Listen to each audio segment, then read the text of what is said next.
These latest headlines from ABC15 are sponsored by Lerner and Rowe Injury Attorneys. One call, that's all. I'm Jordan Bonke with your afternoon update from ABC15 Arizona.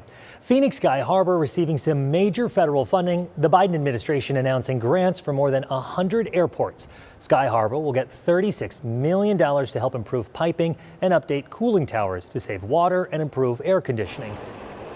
And new numbers from Scottsdale police after multiple agencies work together to take down human trafficking operations in Arizona. The department says nearly 160 people were arrested over a 12-day period. It went from January 23rd to February 10th.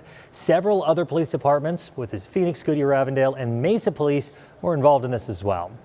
And the mayor of Scottsdale calling for a change after a wild WM Phoenix Open. The entrance gates were closed and alcohol sales were cut off on Saturday. New numbers from Scottsdale police show a total of 32 DUIs and more than 100 traffic stops. But the mayor says that's not enough. They have been trending in the wrong direction. So obviously there have to be new measures undertaken. It's not acceptable.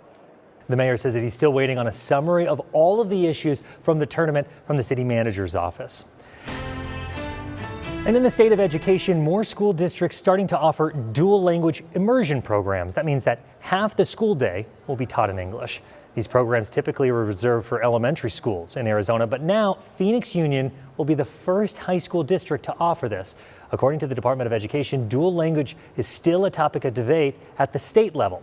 Superintendent Tom Horn is suing several school districts over their program, accusing them of not teaching it correctly. No decision on that case has been made yet.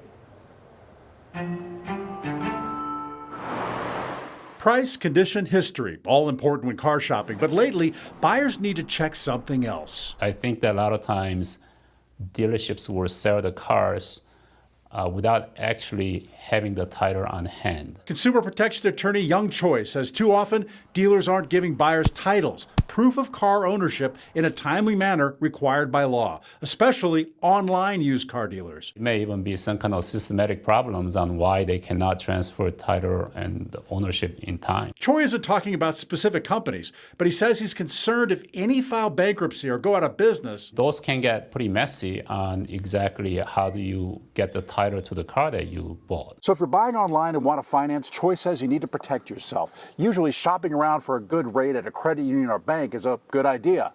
But now, because of what's going on online, Choi says you may want to consider financing through the online dealer. With the current situation that's going on, I think it's best to let the dealership arrange the financing so that your rights and the dealership's obligations, and that's for you to get the car and to get the title, is tied in with your obligation to make payments under the loan contract. So Choi says the way these contracts are written, if it's purchase and financing in one deal and you can't get the car or title, you're not obligated to pay the car loan. But that's not the case if you arrange your financing separately, say through a credit union. The purchase and financing would be two separate deals. In those cases, your obligation to pay the loan is independent of the dealer's obligation to give you a vehicle or the title to the vehicle. It's one protection to consider if buying a car online right now. In other car buying situations, still a good idea to get outside financing options. Keep up with the latest consumer news. Go to abc15.com/letjoeknow and subscribe to our email newsletter.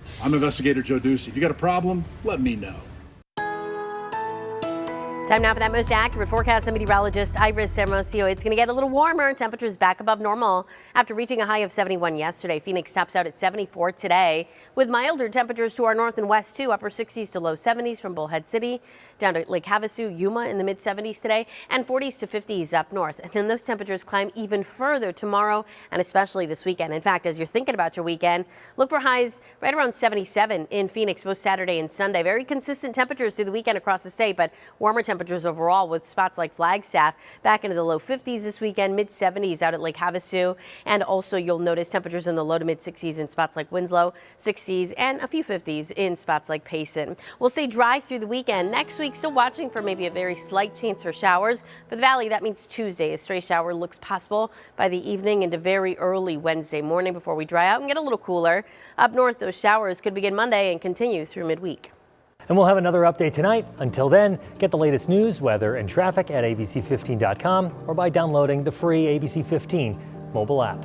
These latest headlines from ABC 15 are sponsored by Lerner and Rowe Injury Attorneys. One call, that's all.